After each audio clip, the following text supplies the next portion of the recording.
Hello, hello. So let's see what's going on over here.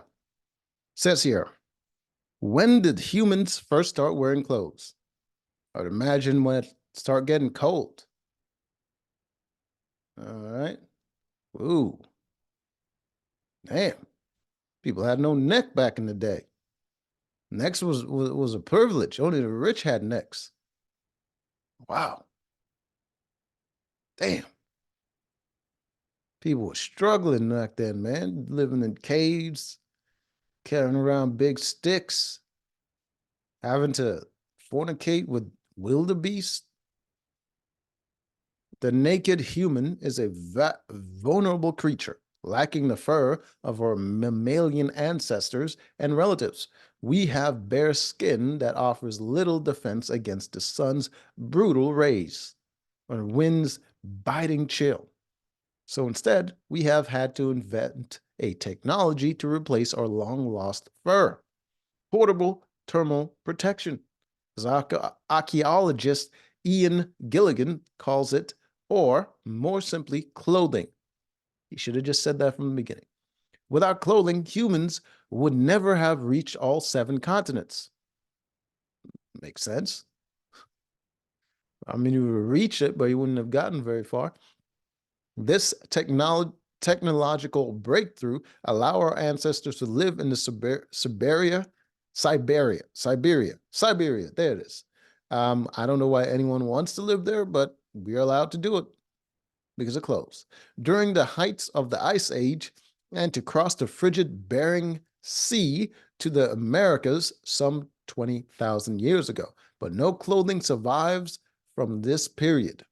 Not a single article of clothing much older than 5,000 years, damn, has ever been found. Yeah, well, I don't think it would last that long. Unless it's, nah, I don't think it would last that long. In fact, the hides and sinews and plant fibers worn by our ancestors all rot away, leaving little physical trace in the archaeological record. Humans had to have worn clothing more than 5,000 years ago, of course. Uh, of course. And in clever, indirect ways, experts have pieced together a surprising number of clues to how much longer ago. For example, with lice, head lice, ooh, which prefer to live in our hair, and body lice, 2 different types of lice. They don't mess with each other, like Bloods and Crips, which prefer to live in our clothing, are 2 distinct populations whose paths rarely cross. Yeah, unless you wear some clothing on your head. Head lice spread from head to head. Body lice from body to body. So put that body on me. But neither usually spreads from one to the other. In 2011, geneticists took advantage of this distinction to examine the origins of clothing in Homo sapiens. The advent of clothing, they posited, allowed some of the parasites that live in our hair to expand to a new niche on our body. Modern head lice and body lice diverge some 83,000 to 170,000 years ago. Damn. All right. There's probably a Marshalls back then, too.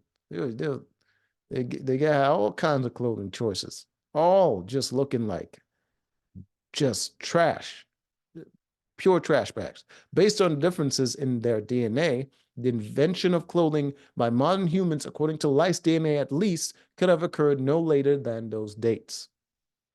Back in the day. But Homo sapiens were not the first to invent clothing. Who else? Archaic humans who have since gone extinct probably wore clothes too. What are they called? In cave sites as old as 800,000 years ago. Are you talking about like Neanderthals or something? Archaeologists have found stone tools resembling hide scrapers that could have been used by Homo erectus, the erect ones, the ones standing on it, standing on business or business, however people say it, and Homo antecessor. Damn, antecessor? Really? I don't even roll off the tongue. You need to get erect. Homo erect.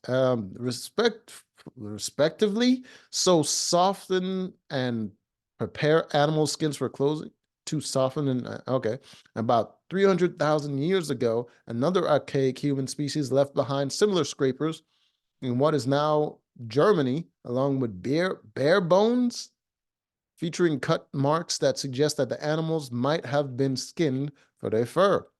Yeah, they probably didn't wear it like clothes though. They probably just draped it on themselves when they're cold. Neanderthals who lived in Europe hundreds of thousands of years ago, before Homo sapiens arrived, also liked wearing clothes to survive cold winters. Archaeologists have found polished fragments of deer ribs resembling modern hide working tools called lizors, which are used to burnish leather using modern bones. Okay, I don't need to know the entire process. I'm not going to use their method. Okay, Shannon McFerron, an archaeologist at the Max Planck, I'm just butchering the English language today, Institute for Evolutionary Anthropology, who studied, I'm skipping that, but no one can prove how all that introduction just to say she didn't know something. God damn, Shannon. Okay, absent physical evidence of early clothing, archaeologists have also approached its origin in different ways by asking when humans started needing clothes. Early humans probably first lost their fur in the arid environment of Africa. God damn. Africa was so warm, so nice, so loving. They're like, let's shed this hair all over our bodies. Where heat, not cold, was the most pressing concern, not at night. Moving in the heat only generated more heat, which we counteracted with sweating. The evaporation of moisture of the skin. I know what sweating is, you archaeologic. We have 10 times as many sweat glands per area as chimpanzees. They need to get like us. They ain't got the sweat glands. They ain't up on game. Uh, we lost our fur. Got it. The hair on our bodies become fine and short, unable to trap much heat or moisture. Our bare skin really is a key part of our sweating.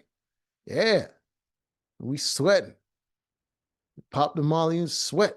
But this adaptation that served early humans so well in the heat became a maladaptation.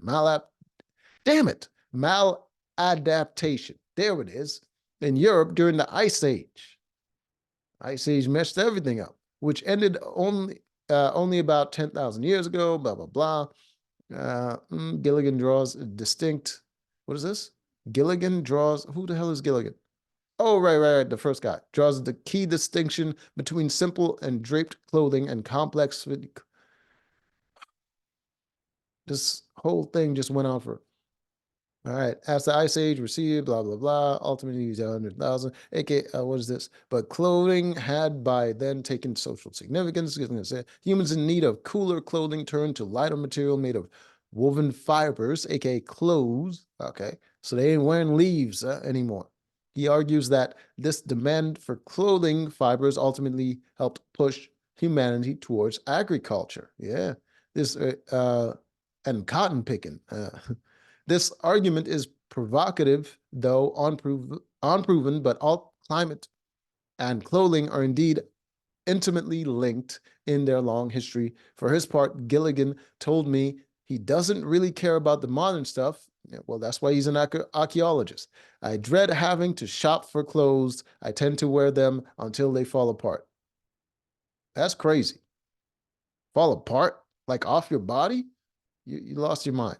What interests him is how clothing seems uniquely human and how it sets us apart from even our closest animal relatives. Well, they have fur. What the naked mole rats like climb in the dirt and stuff and try to keep warm.